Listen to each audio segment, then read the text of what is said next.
कोई जिला नहीं बचा जहां पर भारतीय जनता पार्टी के नेता जमीन न कब्जा कर रहे हों या भूमाफिया की तरह काम न कर रहे हों। अधिकारी और भारतीय जनता पार्टी के नेता कार्यकर्ता मिलकर के बहुत बड़े पैमाने पर जमीनों को हड़पने का काम कर रहे हैं, लोगों पर दबाव बना रहे हैं, लोगों पर तरह तरह के धमका करके उनसे जमीनें छीनने का काम कर रहे हैं।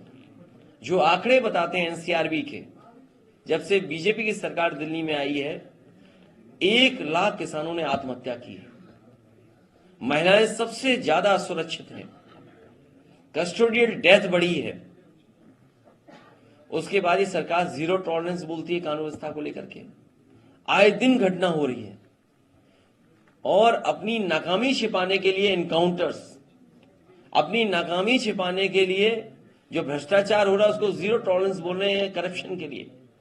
और फिर निवेश के जो सपने दिखाए थे कि उत्तर प्रदेश में 40 लाख करोड़ का निवेश आएगा, उत्तर प्रदेश में कितना निवेश पहुंचा है और उस निवेश से कितनी नौकरी, कितने लोगों को रोजगार मिला, ये सरकार के पास कोई डेटा नहीं है।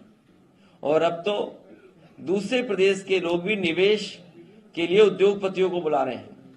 जो उद्योगपति उत्तर प्रदेश सरकार में जब यहां पर इन्वेस्टमेंट मीट हुई थी, उन्होंने भरोसा दिलाया था कि यहां पर निवेश करेंगे, आज वही उद्योगपति दूसरे प्रदेशों में निवेश कर रहे हैं और दूसरे प्रदेशों में निवेश का संकल्प ले रहे हैं।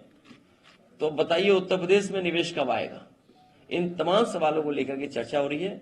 हमें उम्मीद है कि हमारे सभी पार्टी के पदाधिकारी मिलकर के, विधानसभा के अध्यक्ष जो यहां पर बैठे हैं, ये सभी मिलकर के समाजवादी पार्टी को समय भी देंगे, अच्छे कार्यकर्ताओं से काम लेकर के आने वाले चुनाव में भारतीय जनता पार्टी का मुकाबला करेंगे। विदेश नीति की बात करते हैं और तमाम जो देश हैं वो अब विपक्ष होते हुए दिखाई दे रहे हैं भारत के, और अमेरिका ने आने से मना कर दिया 26 जनवरी को। किस तरीके से देखते हैं आप?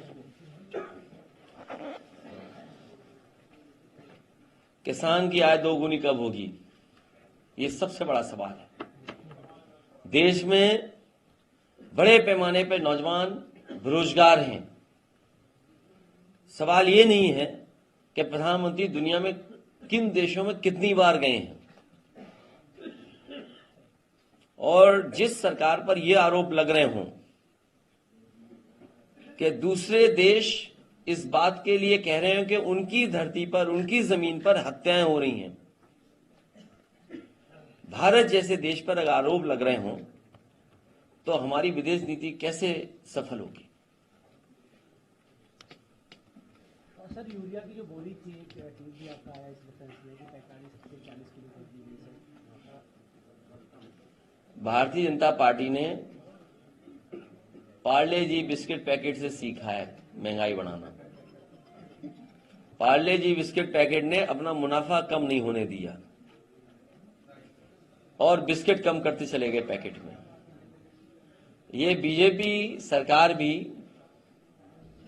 किसानों से लूटने का काम कर रही है।